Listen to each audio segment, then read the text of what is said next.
Hello students, कैसे हैं आप सब? आई होप आप सब अच्छे होंगे। आईसीटी वर्चुअल क्लासरूम में आप सबका स्वागत है। मैं विकास। बच्चों, क्लास 6 का मैथ सम करेंगे। ये आपका अरेंजमेंट लेक्चर है, तो यहाँ पे अलजेब्रिक एक्सप्रेशंस के बारे में हम डिस्कस करेंगे, रिवीजन करेंगे इसका। तो चलिए चलते हैं स्मार्ट बोर्ड पे।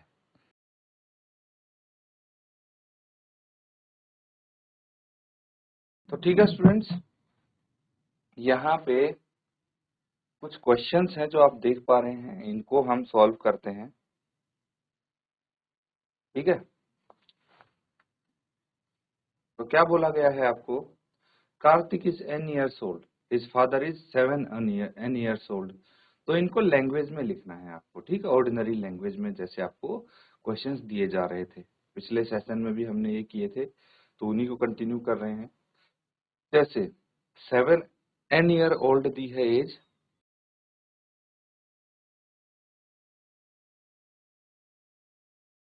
तो बच्चों मान लो कार्तिक की एज कितनी है, n years old, और उसके फादर की 7 n years old। तो इसको ऑर्डिनरी लैंग्वेज में कैसे लिखेंगे? ऑर्डिनरी लैंग्वेज में लिखेंगे कि कार्तिक के फादर की एज कार्तिक से 7 गुना है। ठीक है, यानी कार्तिक का फादर क्या है? कार्तिक की एज के 7 गुना है, 7 टाइम ओल्डर है उससे।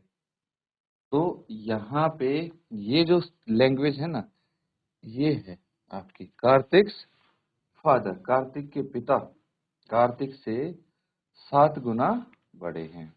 ठीक है, बस यही लिखना है, 7 टाइम्स ओल्डर। अब अगला वाला देखिए क्या बोला गया है। The maximum temperature on a day in Delhi was P degree Celsius.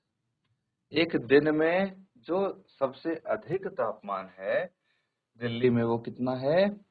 P degree Celsius. The minimum temperature was P minus 10 degree Celsius. तो इसको ऑर्डिनरी लैंग्वेज में कैसे लिखेंगे, ये आपको बताना है। ठीक है, तो इसको कुछ इस तरह से लिख सकते हैं।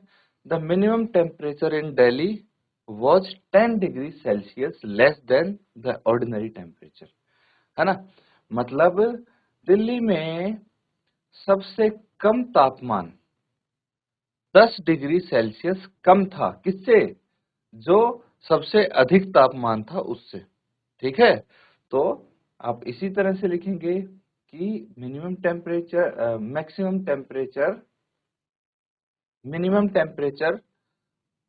in Delhi was 10 degrees Celsius less than the maximum temperature on a day। ठीक है, ये यहाँ पे आप लिख सकते हैं। on a day in Delhi minimum temperature was 10 degree Celsius less than the maximum temperature। है कि नहीं? तो लिख लीजिए इसको, और अगला क्वेश्चन नोट कीजिए। John planted T plants last year. John ने टी प्लांट्स प्लांट किए थे पिछले साल। His friend J planted 2T plus 10 plants that year। और उसका फ्रेंड जो J है, उसने 2T plus 10 प्लांट्स अधिक प्लांट किए उस साल। तो इसको ऑर्डिनरी लैंग्वेज में कैसे लिखेंगे? कोशिश करिए इसको लिखने की।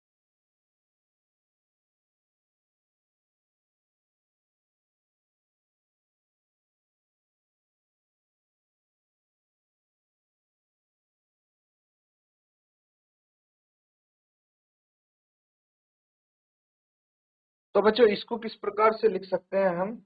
देखिए, इसमें लिख सकते हैं कि J planted J planted 10 more than twice plants than the zone planted. ठीक है, लास्ट ईयर। तो कुछ इस तरह से इसकी स्टेटमेंट आप बना सकते हैं कि जे प्लांटेड, देखिए, J planted 10 more than the twice the plants planted by John. तो जोन ने जितने प्लांट किए थे, उससे उसके 2 गुना से 10 अधिक प्लांट जे ने प्लांट किए हैं। ठीक है, तो इस तरह से इसको लिख सकते हैं। अगला देखिए,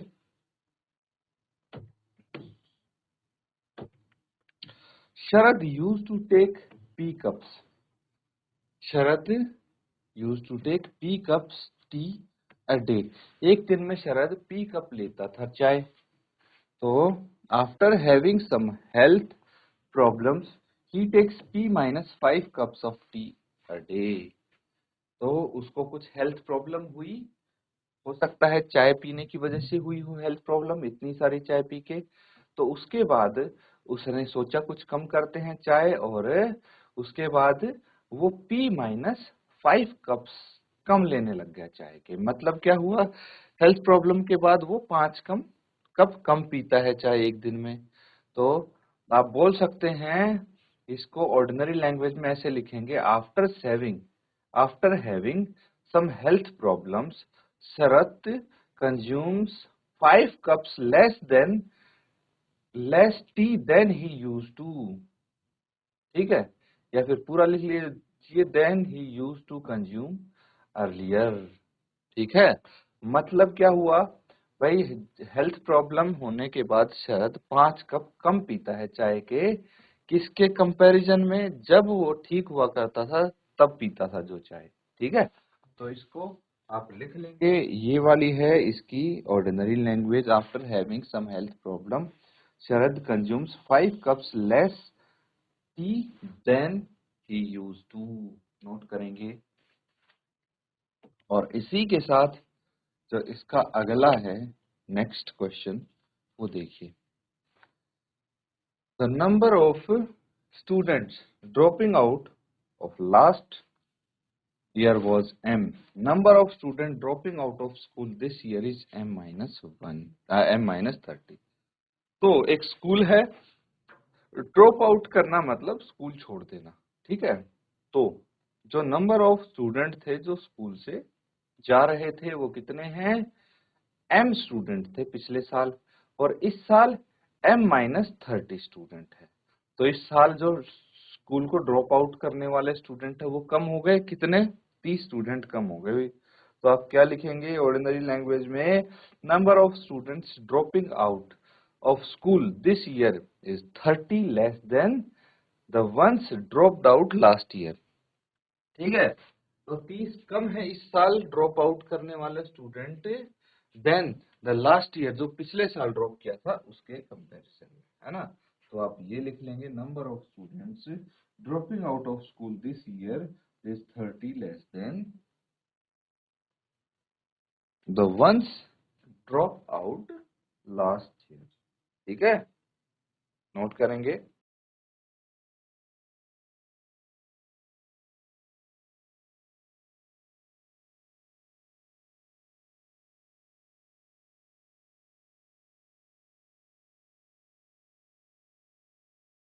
ठीक है बच्चों, चलिए अगला क्वेश्चन देखिए। Price of petrol was ₹P per liter last month।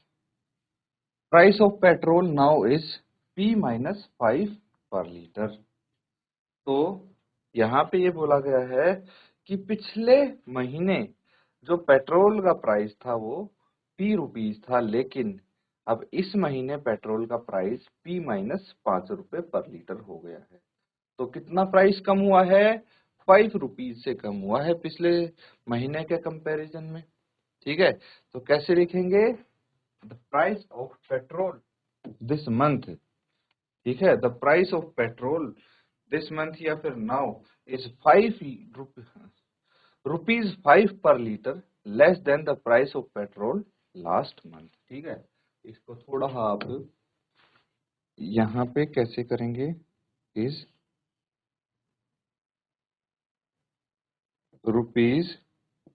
₹5 पर लीटर।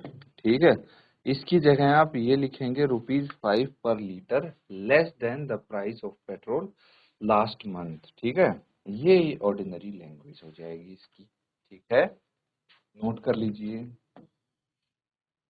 और इसी के साथ, ठीक है, इसको नोट करेंगे। इसी के साथ अगला क्वेश्चन भी देखेंगे, क्या है, Khadar's monthly salary was ₹P in the year 2005। His salary is 2006 में कितनी है, ₹P प्लस 1000। तो पिछले साल के कंपैरिजन में इस साल जो खादर है उसकी सैलरी कितनी बढ़ी है? 1000 रुपये बढ़ी है। तो कैसे लिखेंगे इसको ऑर्डिनरी लैंग्वेज में? भाई मंथली सैलरी 2005 में थी पी, इस साल हो गई 2006 में हो गई पी प्लस 1000 रुपये।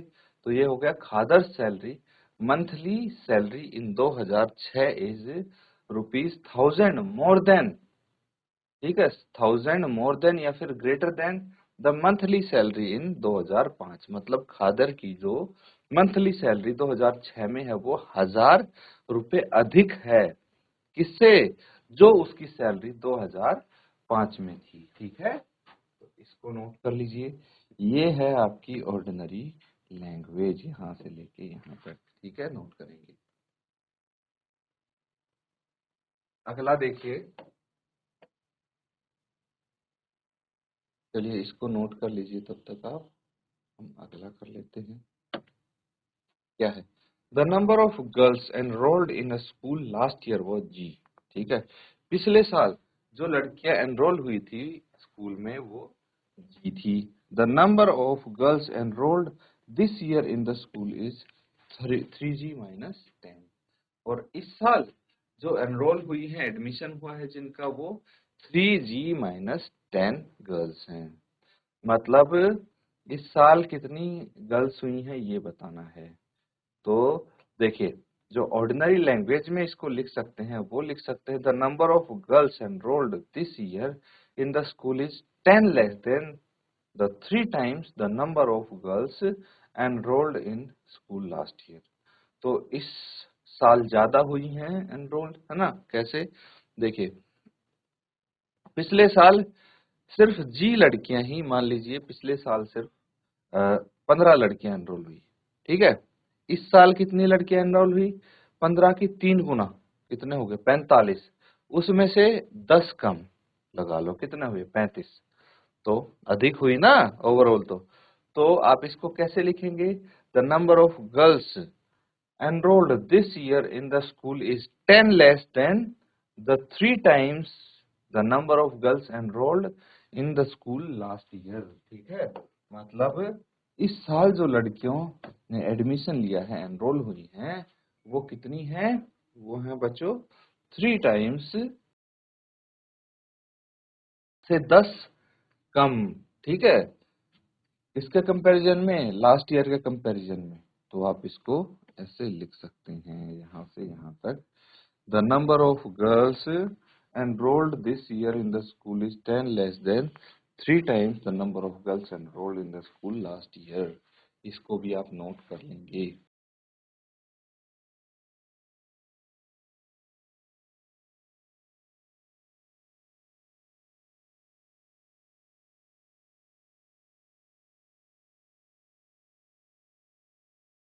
चलिए, नोट कर लिया है सबने, तो अगला क्वेश्चन देखते हैं क्या बोला गया है। Translate each of the following statement into an equation using x as the variable. तो इसमें वेरिएबल आपको सिर्फ x यूज करना है, और यहाँ पे जो इक्वेशन दी गई है, स्टेटमेंट दी गई है, बेसिकली उनको इक्वेशन में ट्रांसलेट करना है, इक्वेशन की फॉर्म में लिखना है। जैसे 13 subtracted from twice a number gives 3। तो अगर स्टेटमेंट समझ गए तो इसको हल करना काफी आसान रहेगा। तो इसमें बोला गया है कि 13 घटाया गया है, 13 घटा दिया गया है किससे? एक नंबर से, ठीक है, नंबर के दुगने से, 2 गुना से। तो मान लो वो नंबर है x, इस नंबर को अगर हम x मान लेते हैं, तो इस नंबर का डबल कितना हो गया?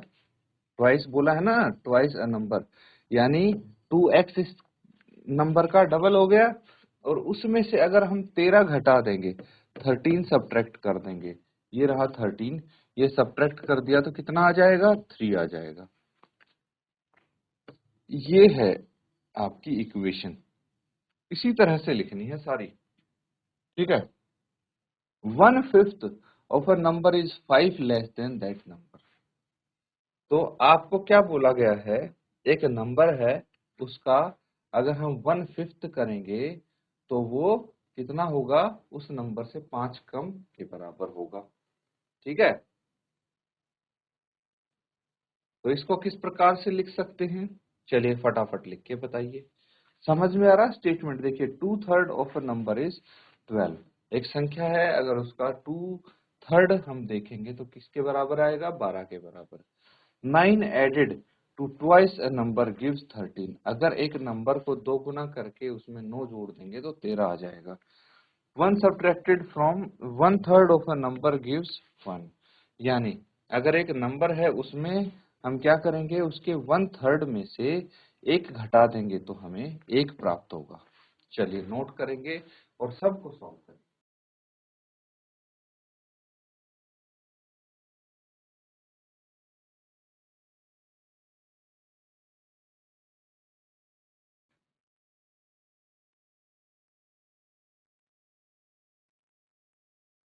ठीक है, चलिए इसको सॉल्व कर लेते हैं। अब पार्ट बी है इनके, आप इक्वेशन लिखते जाइए और मैच करते जाइए। 1/5 of a number is 5 less than that number. अगर एक नंबर है हमारे पास x मान लीजिए, और अगर इसका हम 1/5 करते हैं यानी 5 से डिवाइड कर देते हैं, तो ये किसके बराबर आएगा, जो नंबर है उससे 5 कम, 5 लेस देन द नंबर। ठीक है, तो नोट करेंगे। और अगला देखिए 2/3 ऑफ अ नंबर। मान लीजिए एक नंबर है x, और इसका अगर हम 2/3 करेंगे तो वो 12 के बराबर आ जाएगा। तो इस प्रकार से लिख सकते हैं। अब देखिए क्या बोला है, 9 added to twice a number gives 13। तो अगर एक नंबर x है उसको 2 गुना करके उसमें 9 जोड़ देंगे तो हमें 13 प्राप्त होगा। ठीक है, तो ऐसे लिख लेंगे इसको। और अगला है 1 subtracted from 1/3 of a number. तो एक नंबर x है जिसमें से हम जिसका 1/3 करके उसमें से 1 घटाएंगे तो कितना आ जाएगा, 1 ही आएगा। नोट कर लेंगे इसको।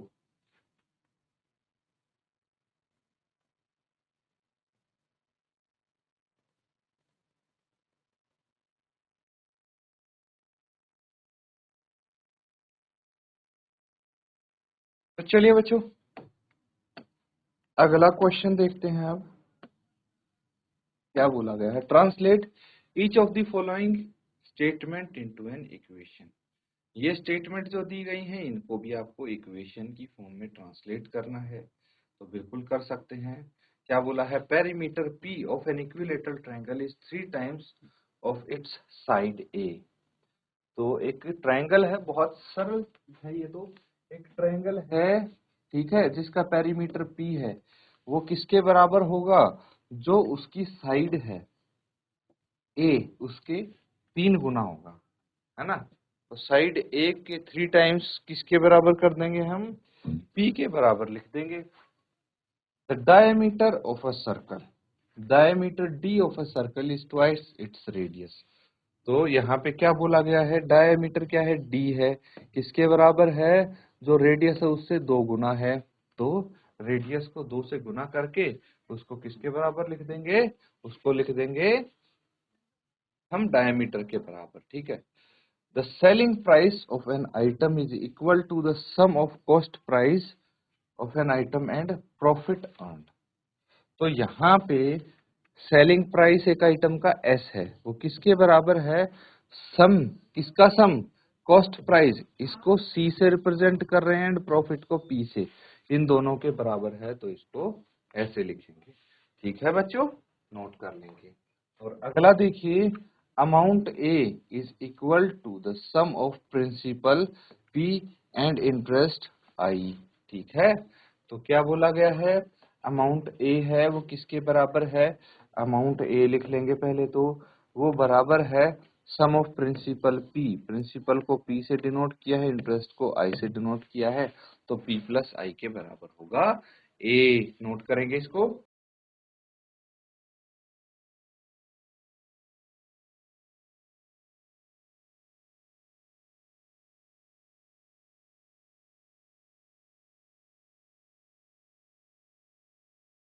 ठीक है बच्चों, नोट कर लिया है तो एक क्वेश्चन और लिखिए।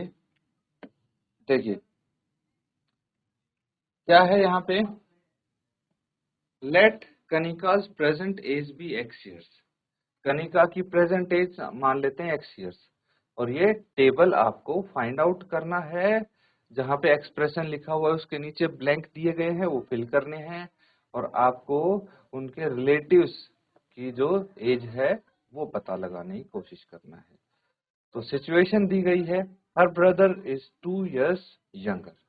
यंगर मतलब छोटा, छोटा मतलब जो कनिका की एज है उससे 2 साल कम होगी, है ना।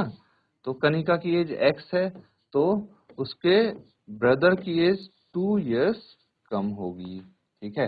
Her father's age exceeds her as by 35 years। जो उसके फादर की एज है, ठीक है, कनिका के फादर की एज है, वो उसकी एज से 35 साल अधिक है। तो कनिका के फादर की एज कितनी हो जाएगी, x प्लस 35 years, ठीक है, ये हो जाएगी। Mother's age is 3 years less than that of her father. जो उसके फादर की एज है कितनी है, उसके फादर की एज है x प्लस 35, उससे अगर 3 कम कर देंगे तो ये कनिका की मदर की एज आ जाएगी, ठीक है। Her grandfather's age is 8 times of her age. तो कनिका के ग्रैंडफादर की एज कितनी हो जाएगी, 8x years, ठीक है, नोट कर लीजिए इसको।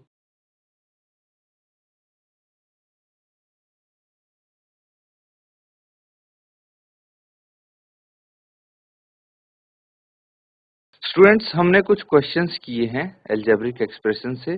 उम्मीद करता हूं अच्छे से आप उनको नोट कर रहे हैं, समझ रहे हैं। इनको रिवाइज जरूर करें घर पे। इसी के साथ आज का सेशन एंड करते हैं यहाँ पे। Thank you and have a nice day.